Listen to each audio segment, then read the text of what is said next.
প্রথম রিপোর্ট, মানে ওনার বিদায়ের পরে 3 মাস পরে যেটা রিপোর্ট সেটা হচ্ছে এটা প্রথম রিপোর্ট। আসসালামু আলাইকুম রহমতুল্লাহি ওয়া বারাকাতুহু। প্রিয় দর্শক, পিস লাইব্রেরি ডায়াবেটিস সেন্টার থেকে আমি এমডি আব্দুল কাইম বলছি। দর্শক, বিশেষ করে অনেকেরই একটা কৌতূহল থাকে যে আমাদের পেশেন্টগুলো যে ভালো হচ্ছে। আমরা অনেক ভিডিও দেখিয়েছি, প্রচুর ভিডিও দেখিয়েছি, সাক্ষাৎকারের ভিডিও দেখিয়েছি। তো এখন এরা কি মানে ভালো থাকছে নাকি আবার তাদের সমস্যাটা ফিরে আসছে, এটার অনেকেরই কৌতূহল জাগে। তো এর আগেও আমরা ভিডিও দেখিয়েছি আপনাদেরকে যে 9 মাস তাদেরকে যে আমরা রিপোর্ট করতে বলি যে তার সুগার ফাস্টিং পিপি করবে এবং সে আবার HbA1c করবে। তো এটা আমরা তাদেরকে 9 মাস পর্যন্ত আমরা করতে বলি। তো এবং কেমন থাকে সেটাই আপনাদেরকে মূলত আজকে আমরা দেখাবো।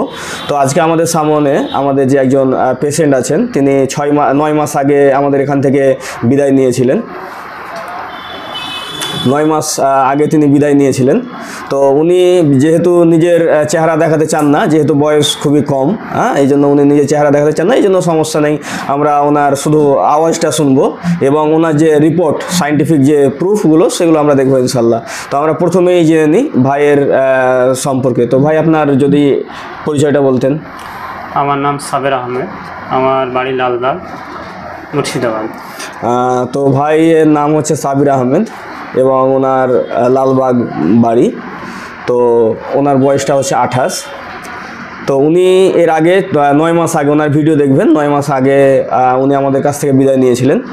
তো তারপরে উনি যে ধারাবাহিকভাবে আমাদের যে পরামর্শ অনুযায়ী যে প্রত্যেক মাসে মাসে ওনাকে সুগার ফাস্টিং পিপি রিপোর্ট দিতে হবে, 3 মাসে ওকে HbA1c দিতে হবে। আমরা পুরো সার্বিক দেখব যে তার কেমন কী সে থাকছে।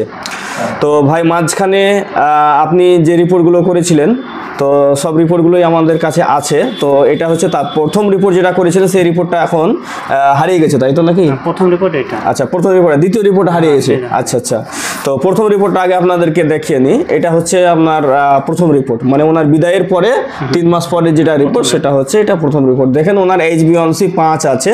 তার মানে হচ্ছে যে ওনার, আমরা বলি যে 5.5 মানে থাকতে হবে আর কি। যদিও 5.7 এটা হচ্ছে নর্মাল, কিন্তু আমরা 5.5 বলি। তার মানে 5 থেকে নিচে, 5.5 থেকে নিচে মানে 5 আছে, মানে এটা হচ্ছে খুবই ভালো রিপোর্ট, আলহামদুলিল্লাহ।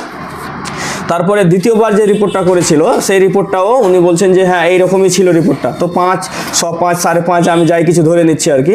তো তারপরে আলহামদুলিল্লাহ আমাদের এই অনুযায়ী খুব সেই রিপোর্টটা ভালো। তারপরে হচ্ছে যে ওনার যে লাস্ট রিপোর্ট যেটা, এটা হচ্ছে আপনার 3 সেপ্টেম্বর, 3 সেপ্টেম্বর রিপোর্টটা করেছে। তো সেটা রিপোর্ট আপনাদেরকে দেখাচ্ছি। HbA1c রিপোর্টটা আপনারা দেখে নেন। 5.1 মানে অ্যাভারেজ ওনার সুগার থাকে 100। তাহলে বিশেষ করে যারা জানেন HbA1c সম্পর্কে, তো তারা বুঝতে পারলেন যে ওনার রিপোর্টটা কত ভালো আছে। তো উনি সাধারণ জীবনযাপন করে, নর্মাল জীবনযাপন করে ওনার যে HbA1c আপনারা দেখতে পাচ্ছেন, 9 মাস পর্যন্ত উনি কিন্তু আমাদেরকে দেখিয়ে যাচ্ছেন। কারণ আমরা বলেছি যে আপনি যে বিদায় হয়ে চলে যাবেন, তারপরে আমাদের সঙ্গে যোগাযোগ রাখবেন না, এরকম ব্যাপার না। আপনাকে আমাদের সঙ্গে যোগাযোগ রাখতে হবে, যদি আমাদের এখানে আসার প্রয়োজন নেই, যেহেতু উনি ওনার বাবাকে এখানে চিকিৎসা করাচ্ছেন। এবং আমরা বলি যে 9 মাসে যদি আপনি দেখা করে যান তাহলে ভালো হবে আর কি। তো উনি আজকে রিপোর্টগুলো নিয়ে এসেছেন। তাহলে আপনারা এখানে বুঝতে পারলেন যে উনি 9 মাস পর্যন্ত আমাদেরকে রিপোর্টগুলো পাঠাচ্ছেন এবং আলহামদুলিল্লাহ রিপোর্টগুলো ভালো। তাহলে ডায়াবেটিস যে পুরোপুরি ভালো হয় এটা আপনারা সহজভাবে বুঝতে পারলেন। তবে আপনারা একটা জিনিস মাথায় রাখবেন যে ডায়াবেটিস হচ্ছে একটা লাইফস্টাইল ডিজিজ, অর্থাৎ আমাদের ভুল চলাফেরার কারণে, ভুল খাওয়া দাওয়া, ভুল ঘুমানো, ভুল লাইফস্টাইলের কারণে মূলত এই রোগটা হয়ে থাকে। সুতরাং এখান থেকে কেউ ভালো হয়ে যাওয়ার পরে যদি সে ভুলে যায় যে আমার ভুলের কারণে যে রোগটা হয়েছিল, তো আমি যদি আবার সেই ভুল মানে করে বসি, হয়তো আপনার 1 মাস 2 মাস 2 মাস 4 মাস কিছু হবে না, ভুল করলেও কিছু হবে না।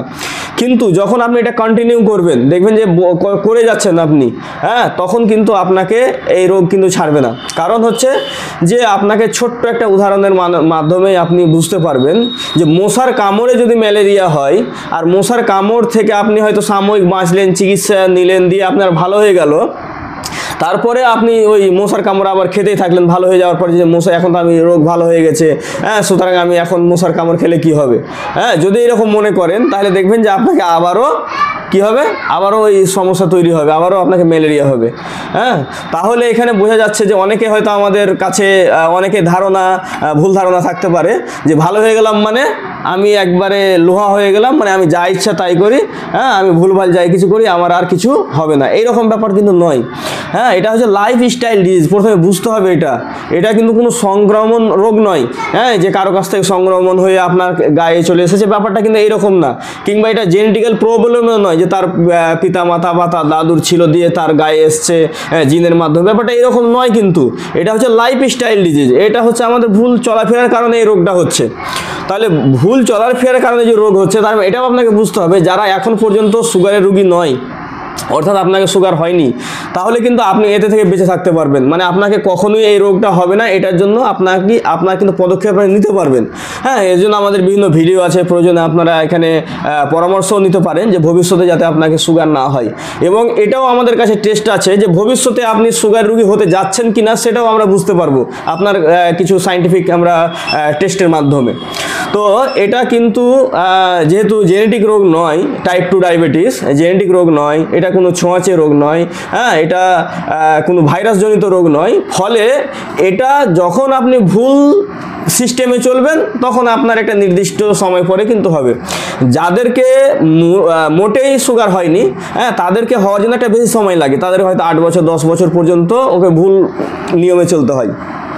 তাকে ভুল নিয়মে চলে চলে তাকে 8-10 বছর সময় লাগে তার ডায়াবেটিসটা হওয়ার জন্য। কারো কারো ক্ষেত্রে আরও কম সময় হতে পারে, মানে যার যেরকম মানে লাইফস্টাইল আর কি।